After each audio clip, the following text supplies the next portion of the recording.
The Blacklist voltou, finalmente! E com esse primeiro episódio a gente já teve um vislumbre aí do que a gente pode esperar para essa nova temporada. Que saudade que eu tava do Raymond Reddington. Bem-vindos a mais um vídeo aqui do canal Minha Vida é uma Série. Eu sou o Luke e a partir de hoje, como eu já tinha prometido pra vocês, todas as quartas-feiras aqui no canal, às 5 horas da tarde, eu vou fazer uma crítica, um review, seja lá como você chama, uma análise de cada episódio que for saindo dessa 8ª temporada de The Blacklist. Nos Estados Unidos está passando todas as sextas-feiras, então o primeiro episódio passou sexta passada, e aí na quarta-feira seguinte eu venho aqui falar sobre o episódio que acabou de sair, entenderam, né? Hoje eu vou falar do primeiro episódio, então é bom salientar aqui antes de começar o vídeo que vai ter spoiler sobre o primeiro episódio, já que eu vou falar desse episódio, certo? Então se você ainda não assistiu e não gosta de spoiler, toma cuidado a partir daqui. Mas como é que eu faço pra assistir esses episódios da nova temporada de The Blacklist? Assiste o vídeo da semana passada, da quarta-feira passada, que eu falei sobre a promo que saiu, que é tipo um mini trailer ali. A promo é tipo um trailerzinho, um mini trailer, que foi dessa 8ª temporada, saiu na semana passada. Eu fiz um vídeo comentando sobre essas coisas e eu falei sobre isso lá, como assistir. Então se você ainda não viu aquele vídeo, clica aqui no card e vai lá assistir. Então bora começar já a falar desse primeiro episódio, que eu já gostei bastante. Não foi frenético como eu esperava que fosse, dado o final da 7ª temporada, mas é algo normal também, não dava pra começar no mesmo ritmo que acabou a temporada anterior. Foi um episódio que começou meio que sem ambição, né? Foi um episódio comum, aqueles de casos semanais, que o Reddington pega o nome de um criminoso, passa pra Liz, a Liz passa pro FBI, e eles vão atrás pra tentar desvendar as coisas, só que acabou culminando em toda a história da Catarina, no sequestro do Dom, e em coisas que vão embasar o próximo episódio, que vai ser muito importante pra série. E enquanto o FBI ia lá, fazendo aquelas buscas todas, como sempre faz, o Reddington também, na parte dele, vai fazendo as buscas de uma forma diferente pra conseguir chegar em uma mesma pessoa. E é aí que a gente já encontra a primeira diferença, a primeira mudança nessa 8ª temporada de The Blacklist, porque pela primeira vez o Reddington procurou alguém que estava sumido há muito tempo e não pôde contar com a ajuda do Glenn. A gente sabe aí que o ator Clark Middleton, que fazia o Glenn na série, ele faleceu nesse ano de 2020, nesse intervalo entre 7ª e 8ª temporada, então não dava pro Reddington contar com o melhor rastreador de pessoas da série. E aí ele teve que recorrer a uma outra pessoa. Não houve nenhuma menção ao Glenn ali, então eu não faço a menor ideia do que vai acontecer com o personagem, se vai ter um desfecho, eles simplesmente vão deixar de lado e fingir que nada aconteceu.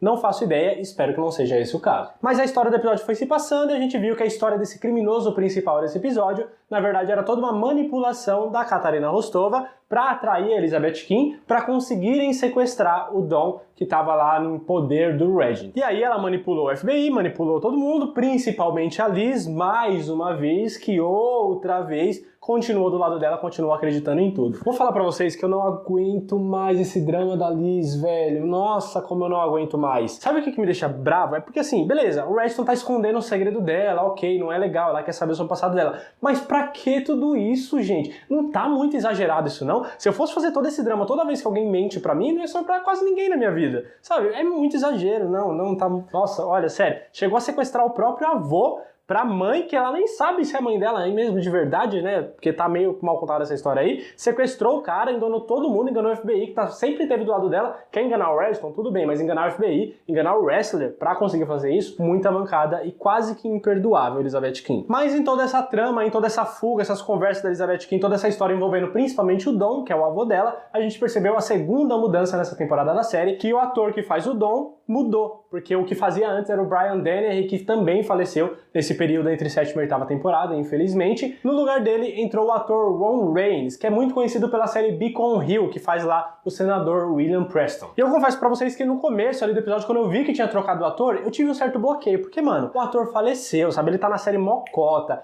e o personagem dele tava em coma, então tinha tudo pra matar o personagem também, como forma de, pô, não vamos trocar, né, o ator, vamos fazer um tributo aqui, um respeito, uma homenagem. O personagem também vai falecer, a gente vai fazer uma pequena homenagem ao personagem, como se fosse uma homenagem ao ator. Às vezes isso aconteceu lá em Riverdale, por exemplo, e foi um negócio muito bonito. Então eu achei que eles iam mais por essa linha. E isso acabou me dando um certo bloqueio de gostar dessa história do Dom ter acordado, de toda essa trama que foi envolvida nesse primeiro episódio. Mas conforme o tempo foi passando, eu entendi que não dava pra fazer isso. A história do Dom, o Dom continuar vivo, era muito importante pra Alice sequestrar ele, pra ir até a Catarina e todas essas coisas se desenvolverem. Se eles ele simplesmente tivesse morrido, não ia dar pra fazer tudo isso. Então, ok, eu entendo e aceito essa troca aí de ator, colocar um novo ator no lugar do Brian Dennehy. Mas é aí que rolou uma coisa que me incomodou um pouquinho, porque, mano, beleza, trocaram, né, o Brian Dennehy, que faleceu, colocaram outro ator no lugar, e o Clark Middleton, que fazia o Glenn, faleceu, e aí não citaram o personagem dele nesse episódio. Mas custava, no final do episódio, colocar uma em memória, colocar o nome dos atores, pra fazer uma singela homenagem que eles faleceram, atores que eram queridos, estavam no elenco há tanto tempo, né, fazer uma pequena homenagenzinha, não rolou nada, absolutamente nada, é como se eles não tivessem existido durante esses 7 anos da série. Eu achei uma super mancada, eu fiquei chateado, de verdade. Eu não sei se vai rolar nos próximos episódios, eu espero que aconteça, mas podia ter feito nesse primeiro, né, já que eles gravaram depois que todos esses 2 atores morreram, já dava pra ter feito isso. Não fizeram, isso me chateou um pouquinho. Agora, na trama do episódio em si, nada de novo, né? A Catarina manipulando a Liz acreditando em tudo que ela fala, e aí a Liz vai correndo pro Reginald e pede respostas, ele prefere ficar em silêncio do que mentir pra ela, e por algum motivo ela fica ofendida com isso, e prefere acreditar numa mulher que sai falando um monte de coisa pra ela, e ela nem vai atrás pra saber se todas essas coisas são verdades, ela simplesmente acredita em uma mulher que do nada chegou na vida dela, se fez de vizinha, mentiu por muitos meses sobre a própria identidade, sobre todo o tempo que ficou ali, colocou a própria neta em risco, teoricamente, supondo que essa seja mesmo a Catarina, mas colocou a Agnes em risco, mano, colocou a filha da Liz em risco, levando aquele dia que ela foi pro parque, e veio os caras atrás da Catarina pra matar ela e tal. Alguma coisa poderia ter acontecido com a Agnes naquele dia. E a Elizabeth sabe disso, e mesmo assim ela confia nessa mulher cegamente, sem ir atrás de confirmar essas informações que ela solta, porque eu não sei vocês, mas eu prefiro muito mais uma pessoa que fale, ó, eu não quero mentir pra você, mas é uma coisa pessoal minha, então eu não vou te falar, eu prefiro ficar em silêncio. Eu prefiro esse tipo de pessoa do que a pessoa que sai me contando um monte de coisa que provavelmente é mentira. Ela nem faz questão de ir atrás e isso me irrita um pouquinho. Então, olha, eu tô torcendo tanto contra a Elizabeth King que vocês não fazem ideia. E essa é a parte que mais me chateia, mano, é a identidade do Reginald, mano. Deixa o cara, velho, deixa o cara. Ah, mas pode ser pai dela, é o passado dela. Caguei, a vida pessoal dele, é o presente dele. Ele tem o total direito de não falar quem ele é. Não é da conta dela, mano. Para de xeretar as coisas, vai viver a vida, sabe? Aí fica nesse drama todo porque ele não quer contar a própria identidade. Ah, Elizabeth King, pelo amor de Deus, né? Aí a Catarina chega e fala, o Reginald não é o Reginald, ele é responsável por isso, responsável por aquilo, você tem que ficar contra ele, você tem que ficar do meu lado, porque tem um agente da Rússia que tá ativo até hoje, o N13, e começa a soltar um monte de coisa. Ah, ok, eu acredito em você, e vai e fica contra todo mundo. Ah...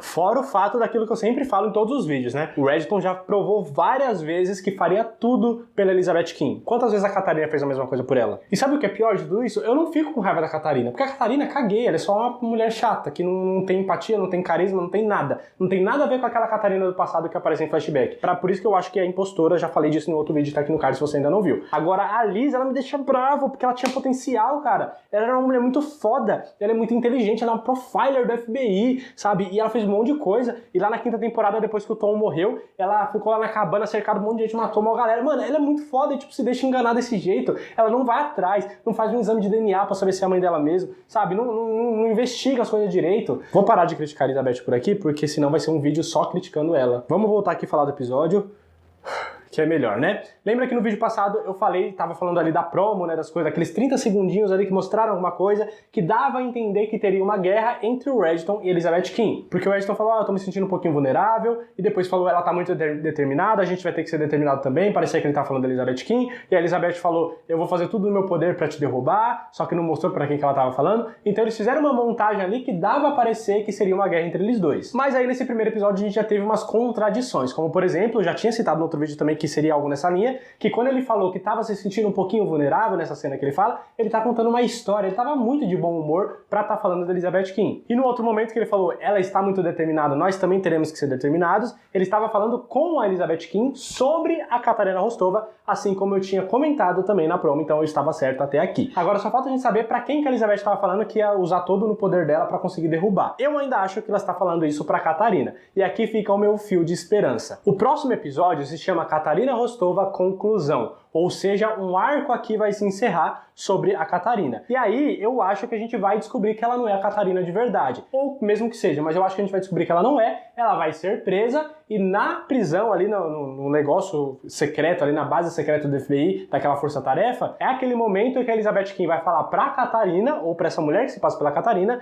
que vai fazer tudo no poder dela pra derrubar essa mulher. Pode ser que não seja ali na força-tarefa do FBI, pode ser em outro lugar, mas eu ainda acho que a Elizabeth King tá falando isso pra Katarina Rostova. Rostova. Vamos ver na semana que vem. Por que eu falo isso? Porque como eu comentei da outra vez também, eu tô com muita raiva da Elizabeth Kim, mas eu tenho um fiozinho muito fino de esperança de que ela esteja enganando todo mundo, que ela esteja atuando, sabe? Que ela esteja realmente se passando por amiga da Catarina, que tá escolhendo o lado dela, só pra se infiltrar, pra se aproximar ainda mais, pra conseguir fazer alguma coisa. E ela não tá planejando isso com o Reginald, porque se ela planejasse ia ficar muito falso. Então o Reginald, não sabendo tudo isso, ele reage da forma que ele tá reagindo, que ele tá bem triste, bem mal, pra conseguir fazer a Catarina acreditar, pra ela conseguir ganhar confiança e assim desvendar tudo que precisa ser desvendado. Eu tenho essa esperança, velho, porque não é possível que a Elizabeth Kim é tão burra. Não é possível. Eu falei que eu ia parar de criticar ela, mas eu não consegui, desculpa. E aí, concluindo esse segundo episódio da Katarina Rostova, eu acho que o resto da temporada vai ser em cima desse novo mistério, dessa nova incógnita que foi jogada pra gente, desse agente N13, que seria um agente não identificado, um agente russo da KGB que está infiltrado nos Estados Unidos para conseguir informações do governo e passar pra Rússia, né? Porque informações, eles, né, tem aquele negócio de informação, quem tem mais informação tem poder. Ela chegou até a acusar o Reginald ou o Dom, ou os dois estarem em complô e eles dois serem esse agente N13, mas, cara, eu não acho que é o Reginald não, porque poderia ser, né? Porque ele já teve umas conversas com o Ilya, né, falando que na infância deles, então talvez ele seja russo, tem essas conversas aí, né? Pode ser que a gente desconfie do Reginald, pode até ser que seja ele, mas eu não acredito que seja, porque nunca foi mostrado ele buscando informações sobre o governo dos Estados Unidos. Ele só usa a força-tarefa do FBI para conseguir continuar crescendo no império do crime dele, né, no mundo criminoso ali, para conseguir as coisas que ele quer, mas em nenhum momento mostrou ele querendo informações de dentro do FBI ou do governo para conseguir vender essas informações ou levar para algum outro lugar. Nunca mostrou nada desse tipo, nunca mostrou que ele trabalha para uma organização. Ele é a organização, né? Essa é um pouquinho a diferença. Então eu não acredito que ele seja esse agente N13, não. O que eu acho que é que essa mulher que está dizendo ser a Catarina, na verdade, ela é esse N13. Ela jogou assim porque é tipo Among Us, quem tá jogando por aí. Às vezes a gente joga umas informações sobre o impostor, mesmo quando a gente é o impostor, só pra colocar dúvida em cima das outras pessoas. Afinal, por que o impostor falaria coisas que se incriminaria? Então eu acho que a Katarina Rostova tá fazendo a mesma coisa. Ela jogou a informação sobre esse N13,